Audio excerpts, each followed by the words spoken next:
I didn't lose her in one moment. I lost her in all the moments I chose not to speak. That's the part people don't like hearing.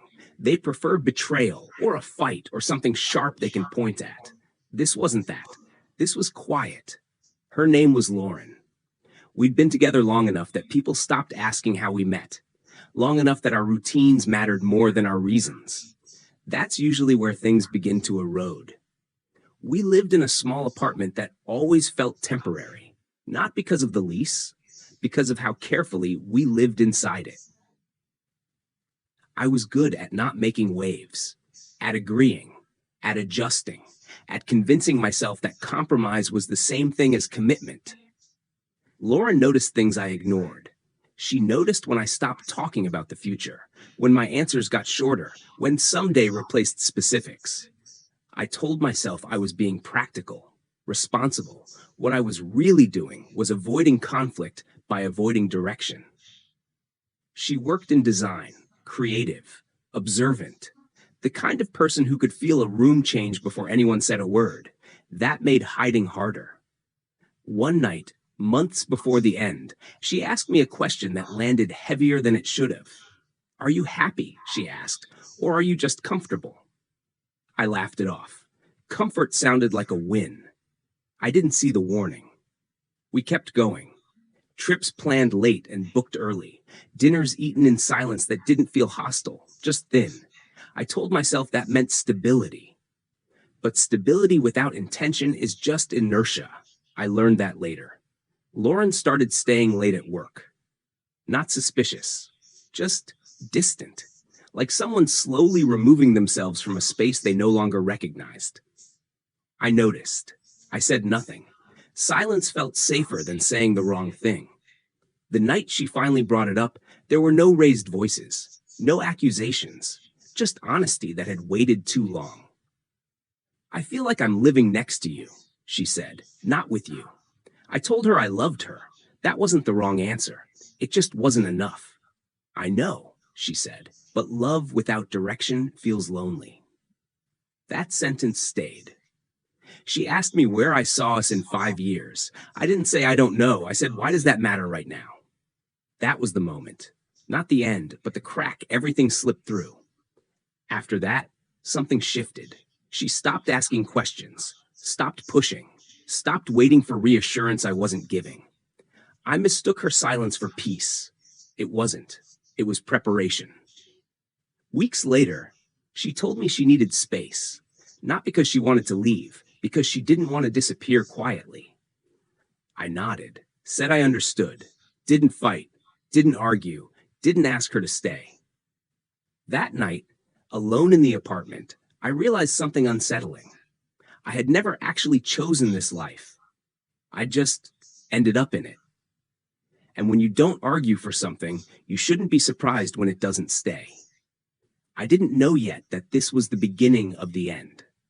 I still thought time would fix what clarity had once.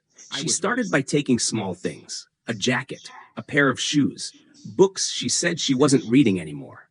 Each time she smiled like it wasn't important. That's how you know it is. She stayed with a friend for a bit. That phrase carries hope for one person and relief for the other.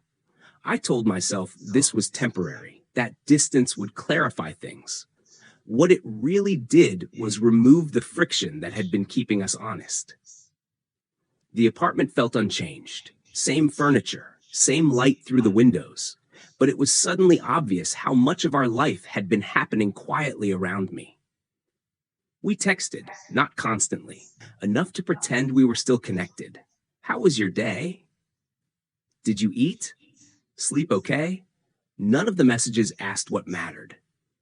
One evening, she came by to get the rest of her things. She moved calmly, efficiently, like someone closing a chapter they'd already finished reading. I watched her pack, still waiting for the moment where panic would force words out of me. It didn't. "Do you want help?" I asked. She looked at me. "I've been doing this alone for a while," she said. Not angry, just factual. That hurt more than if she'd yelled. When she was done, she stood in the doorway, hand on the frame, a posture halfway between staying and leaving. This isn't because you're a bad person, she said. It's because you never told me you wanted this life. I opened my mouth, closed it again. I still didn't know how to argue for something I'd never consciously chosen.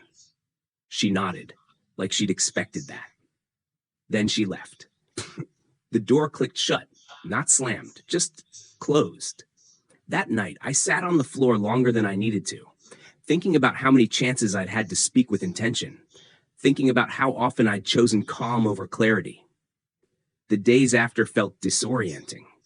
Not dramatic, just hollow, like walking through rooms that remembered you better than you remembered yourself. Friends asked what happened. I gave reasonable answers. We grew apart. Different priorities. Timing. All true. All incomplete. The truth was simpler and harder to admit. I'd mistaken emotional neutrality for strength. I thought love would survive without direction. I didn't realize it needed advocacy. Months passed. Lauren stopped reaching out. I didn't blame her. She'd done enough waiting. One afternoon, I found an old note she'd written years earlier, a list taped to the fridge, things she wanted to do someday. Travel, move, build something that felt intentional. I realized I'd never added anything to that list. I just assumed it would happen. That was the moment something shifted. Not regret, responsibility. I started noticing how often I stayed quiet elsewhere too. At work, with friends, in my own decisions. Silence had become my default response to uncertainty. I began choosing differently. Not loudly, but deliberately. Saying yes when I meant yes. Saying no when I meant no. Speaking even when my voice felt unfamiliar. Lauren didn't come back. And that's important, because this isn't a story about getting someone back. It's a story about becoming someone who doesn't disappear inside his own life. I think about her sometimes, not with longing, with gratitude. She was the first person who showed me that comfort isn't the same as commitment. I still believe in love, but now I understand something I didn't before. Love isn't maintained by how calm you stay. It's maintained by what you're willing to stand for. If I could tell her one thing now, it wouldn't be an apology. It would be honesty. I didn't lose you because I didn't care, I'd say. I lost you because I never fought for a future out loud. And maybe that's the lesson.